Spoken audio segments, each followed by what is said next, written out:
not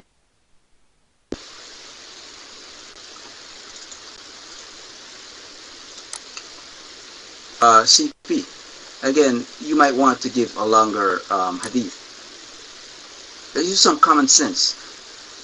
Did the Prophet, peace be upon him, ever receive any revelation before he even met Aisha? One. And if that is the case, then you know your interpretation of the hadith is wrong. If he ever received any revelation before Aisha, then your interpretation is just blatant wrong and you're making up something. Your mic. Guys, he said I need to give longer hadith. I don't know, like, is that one shrink? You are the one who said that the Prophet, he got Qur'an before Aisha was exist, but your Prophet saying the opposite.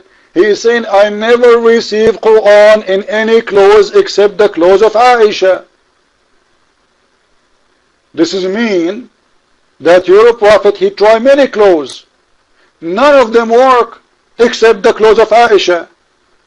Now before Aisha, how many wives he have? He have two only. He have Sauda bint Dam'a and he have Khadija. As long he is saying, I never receive in any except Aisha, it means he tried them all. Therefore your Prophet claimed that he received Qur'an in the time of Khadija is a lie. Because your Prophet saying he received only in the clothes of Aisha. Therefore, Muhammad is exposing himself, saying it clearly that Muhammad never received any Qur'an in the time of Khadija. The Qur'an started coming to Muhammad after Muhammad started wearing Aisha, bra or a skirt, whatever it is. And that makes sense because Aisha is a very powerful woman. The Qur'an, Allah will not send it unless Muhammad he wear her clothes. She is a holy woman. Now, Mr. Observer, when your Prophet he said, I never received,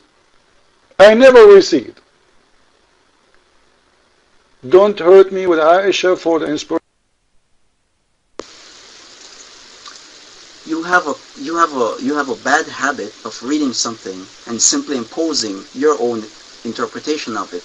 The hadith does not say I never received inspiration except when I was in the woman's garment. It says when he's wearing a thobe, okay, the thobe of the woman, okay, except that of Aisha. That's what the hadith that you yourself posted, right? So it doesn't say that he never received it except in Aisha's thobe, right? You seem to just impose your own meaning or your own interpretation on the text. Does the text say that he never receives inspiration except when he was in Aisha's garment? Just for the audience, does the text say that he never received inspiration except when he was in Aisha's garment?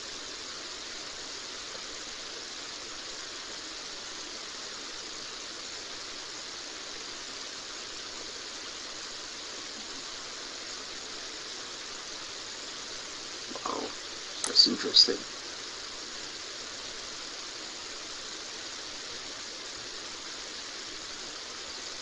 It's very interesting. It's just, wow, it's interesting. You're just blatant liars, that's all. Either that or you can't read. Your mic. Okay, you know what? Maybe we cannot read. Here we go. Take the mic and read for us. Guys, isn't it him who posed this for me? This is his text. He liked the hadith. He posed the hadith. He approved the hadith. Maybe we do not know how to read. Okay, read it for us. We want to see from your reading if your Prophet saying, I never get Qur'an. Now, how about that?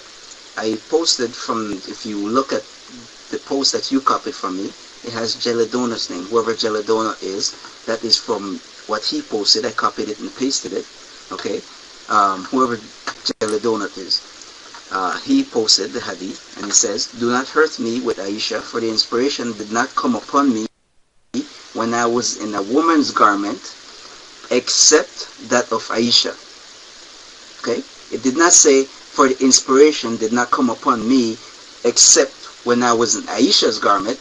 It says, did not come upon me when I was in a woman's garment, except that of Aisha, right? For you to say that he never received any inspiration is pretty much to say that he's always in a woman's garment, right? So it says, didn't come upon him when he was in a woman's garment, okay, except that of Aisha. And again, the woman's garment here is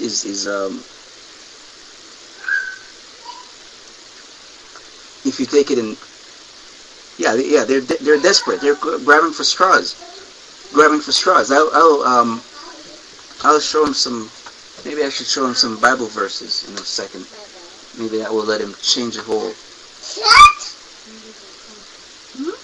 Okay, one second. Observer, listen.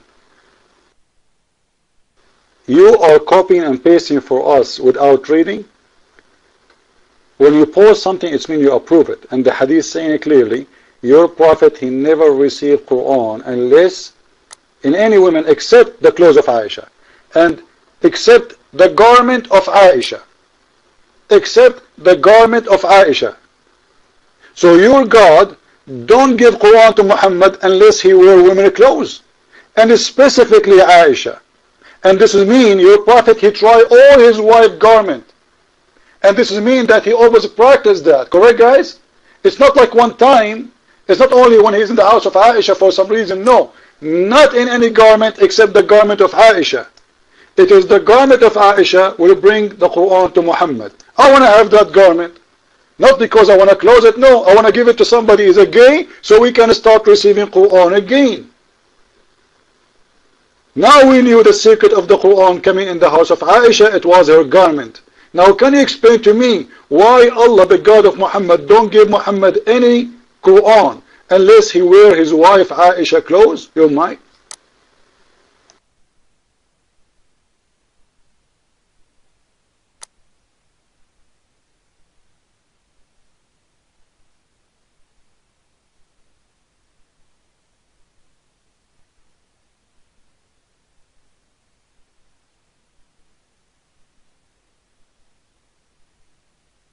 Observer, if this topic is bad, we can change it. What about your prophet sucking the tongues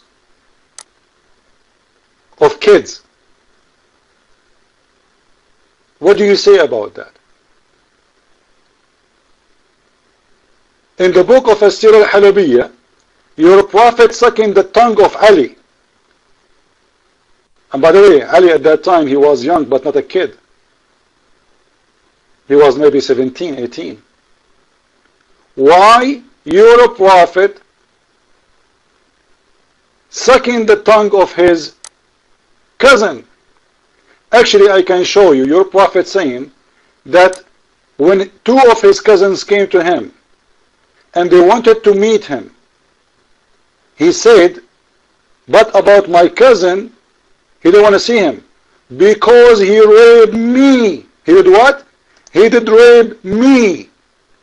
Do you want me to post for you the hadith and you read it? The cousin he raped Muhammad? What's wrong with this prophet? Why his cousin and how the story happened about Muhammad getting raped? Your mic.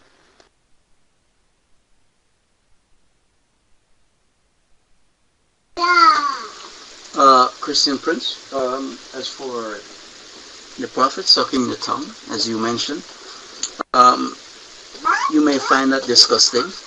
As far as I know, the only tradition I know of was when the child was a baby. That's the only tradition I know as for sucking the tongues. I know that is something that is prevalent. I live in California, and I've seen this. Many parents do that to their children. As for you to say it's disgusting, that's fine. You have your own perspective. You know, some people think that sexual intercourse is disgusting. You know, some people think certain foods are disgusting. I don't care. It's your own personal taste. What does God think of it? How about that? Does God find it disgusting? Does God find it disgusting? Because I'm sure either Elisha or Elijah had to lay on top of a little boy to bring him back to life, and that's per the Bible, right? So we may find that disgusting. We may say, well, why does Elisha have to lay on top of the little boy so that he could get back, come back to life. And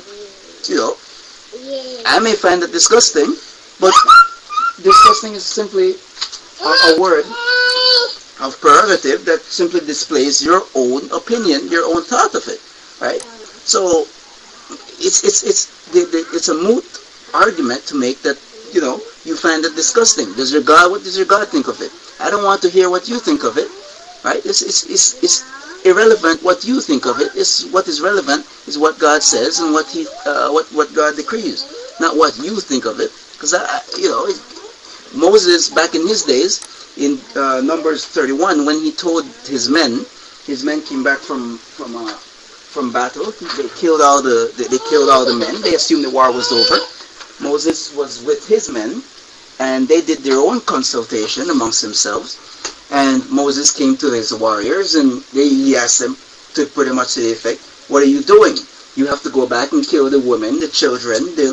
You keep the virgin girls, but you have to kill the little boys." That is what Moses told them, right? So these warriors probably didn't see any. Well, we already won the fight. These are just women and kids and babies.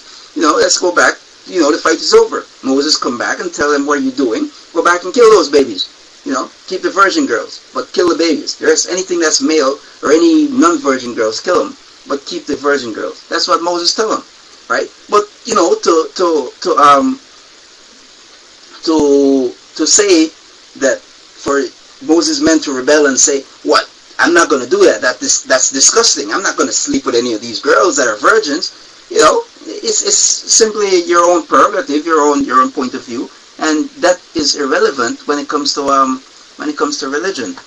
Of course, that's boring. Truth is always boring for you guys. Your mic. What's interesting and exciting for you is sensationalism. That's what you love. Your mic.